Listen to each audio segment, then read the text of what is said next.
Yan na lang ang natira sa Sofitel Grand Boulevard Hotel, dating Silahis Hotel.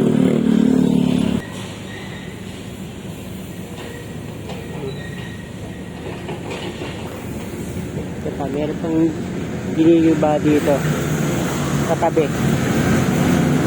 Suns Residences. Asa ano yan, 51 stories. Ito, nasa ano tayo, likuran.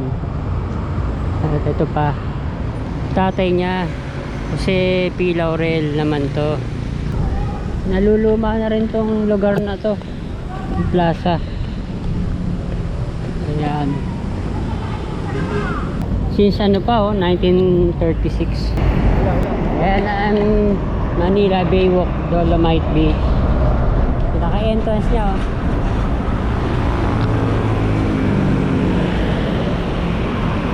Nalagay ko itong mga naka-park na to, galing pa na ano to, JIL.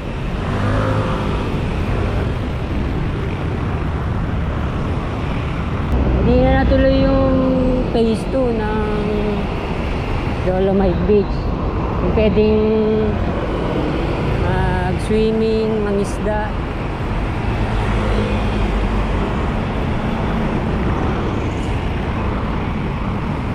Maabot pa lang hanggang dito yung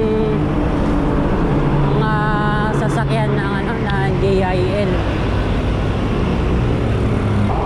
Ang laki pa nito.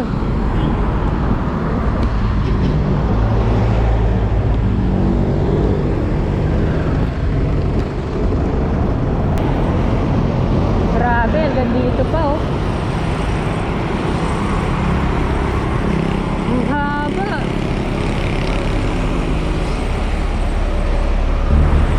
Ito, corner to ng Pedro Hill. Ayan, Pedro Hill Street. Ayan natin, may mga rebulto dito,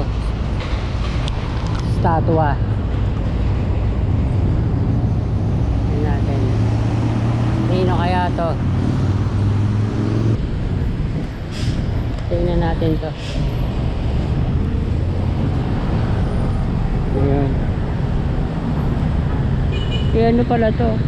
Dating Vice President Salvador Day Laurel. Ginawa siya ng rebulto. Saka yun pa, meron pa isa. Ayan natin. Ano pangalan nito? Ito, nasa ano tayo, likuran. At ito pa, tatay niya, kasi P. Laurel naman to, naging presidente nung second Philippine Republic. Yan, kasi nakatalikod. Meron pala siyang ano, monumento dito. Hindi siya masyadong kita. Ayan, malapit lang sa Diamond Hotel. Ayan.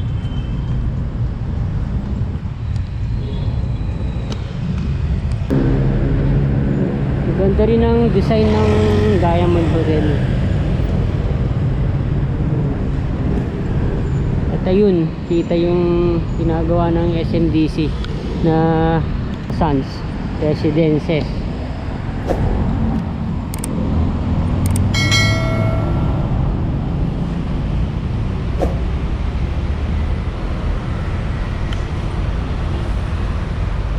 Tingnan pa natin doon, lapitan pa natin. Ganda rin ito. Salmon Magsaysay Center.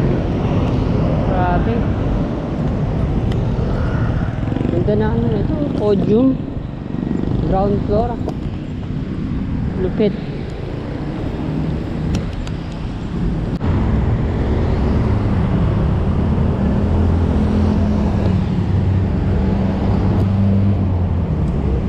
Natin yung pinakaharapan.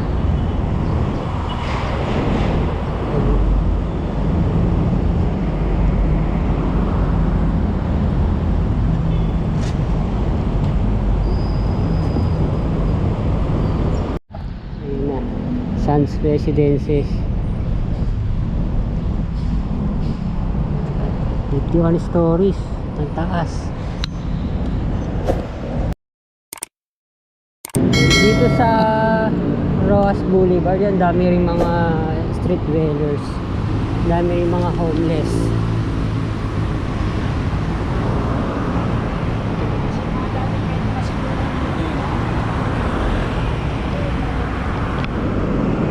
Meron ng signage dito ng Manila Koreatown. Yan, yan. Puntahan natin ang Raha Sulaiman. Ginawa ng Manila Koreatown to. Area na to. Dahil maraming ano na dito. Mga Korean restaurants.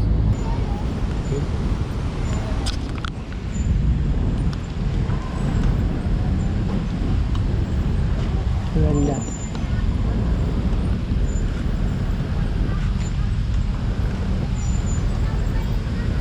Baka may magustuhan ko dyan. Ayun pa. Dami.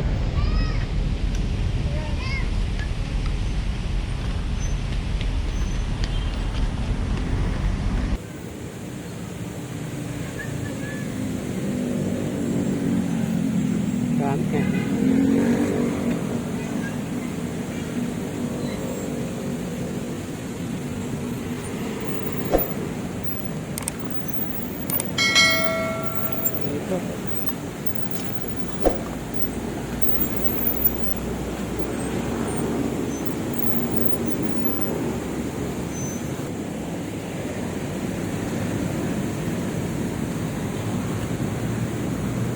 Maganda.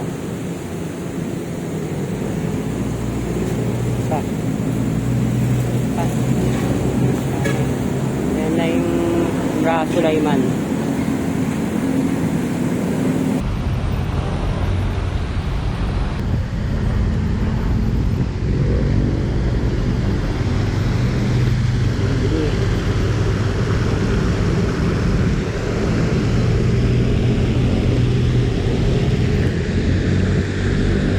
Sira na yung mga tiles.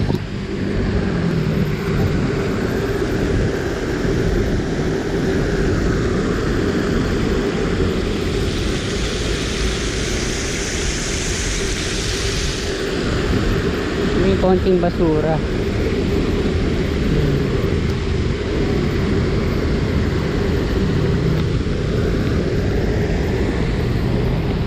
Ito si Raha Sulaiman. Ayan. Ayan.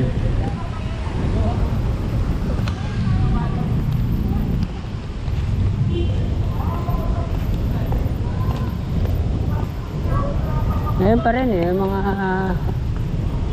nakatambay. Ayan. Ay.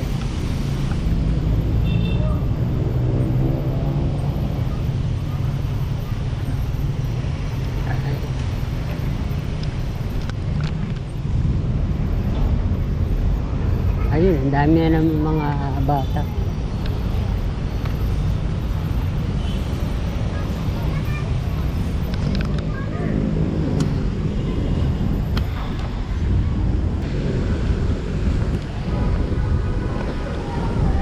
Naluluma na rin tong lugar na to, yung plaza. Ayan.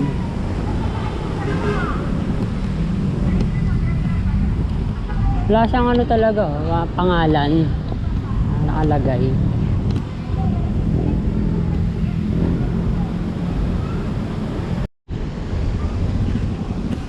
Marami siguro dating mga street dwellers dito.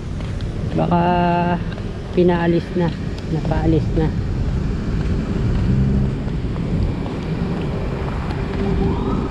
Tabi lang siya ng Aristocrat na restaurant.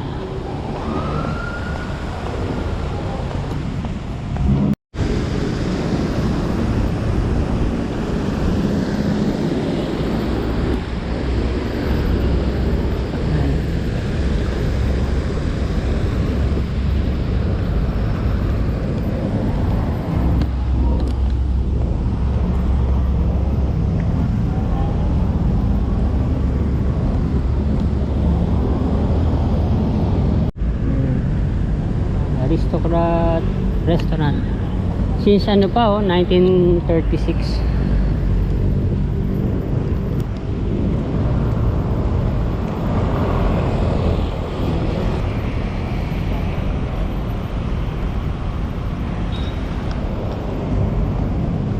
Mas marami ng halaman na inilagay dito. Ayan.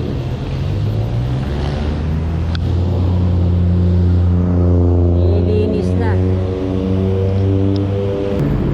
Ito yung pinakaharapan niya.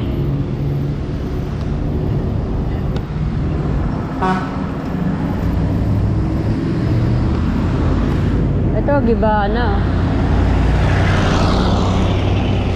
Ito yung Silahis Hotel. Ayan, wala na. Iniba na.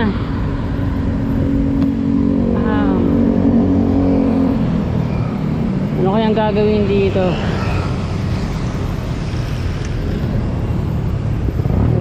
Yun na lang ang natira.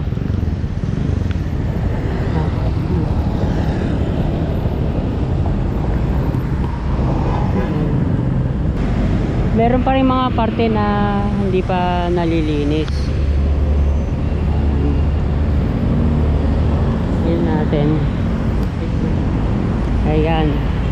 O kayang hotel o development ang gagawin dito. Nakita ko pa to, buo pa to. Ayan, ganyan ang dating Grand Boulevard Hotel o Silahis International Hotel. Binuksan niya noong 1978. Ayan. May taas na 21 stories. Merong 600 na rooms.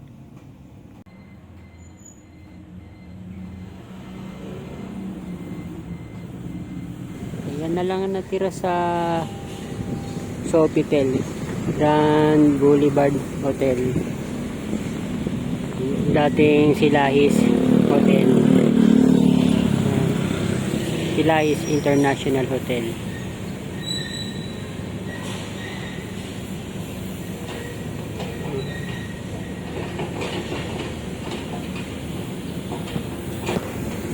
Ito pa, meron pang giniliba dito katabi. Parang ano,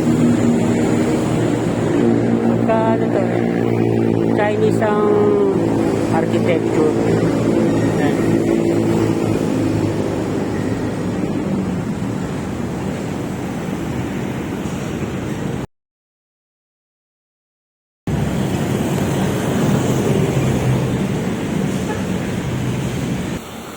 Hindi lang. Gaganda pa ng mga ano to, no? Mga buildings doon sa likuran.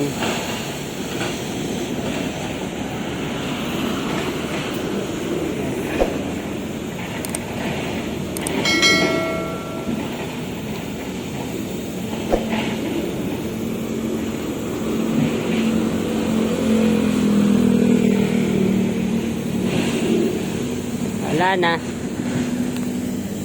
Ito yung mga katabi niya mga hotel. Ayan. Mga building. Isa Admiral Hotel.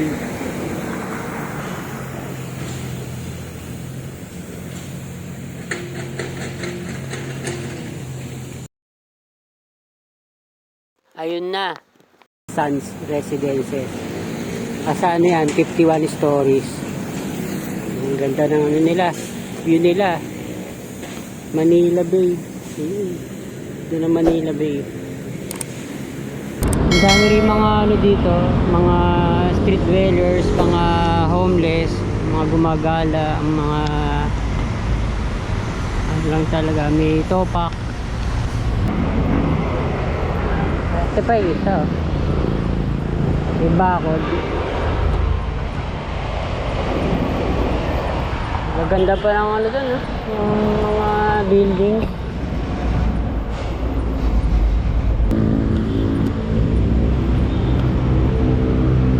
Ang laki na pag pinagsama na to. So, dalawang bagong hotel o buildings ang ilalagay.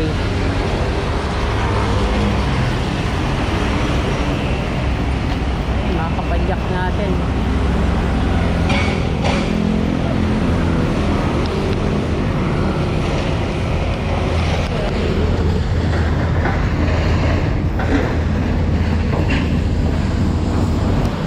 Natin sa gilid.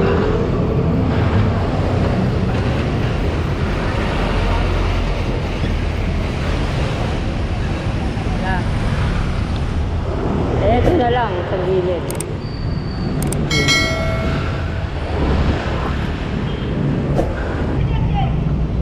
Atras ka lang, atas. Pakigaya mo ng style lang ba?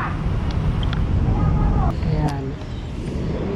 Ang mga ano, nagtitinda na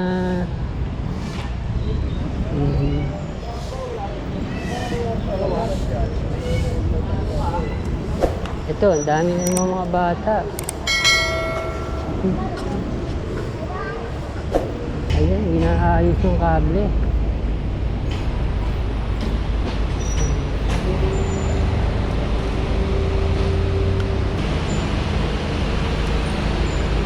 May spaghetti wires dito eh.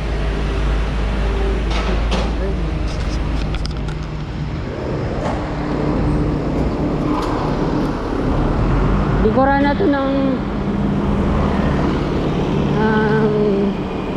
dating Silahis Hotel, Grand Boulevard Hotel.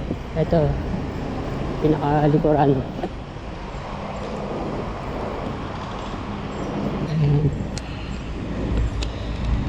Gandang ano no, buildings.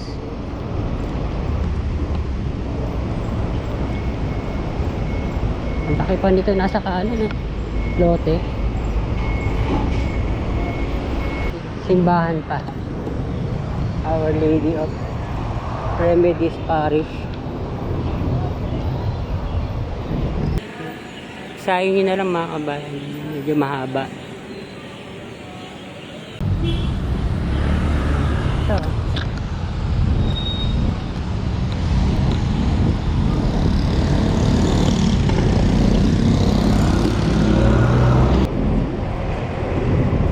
Robinson's Place, Manila. Ayan.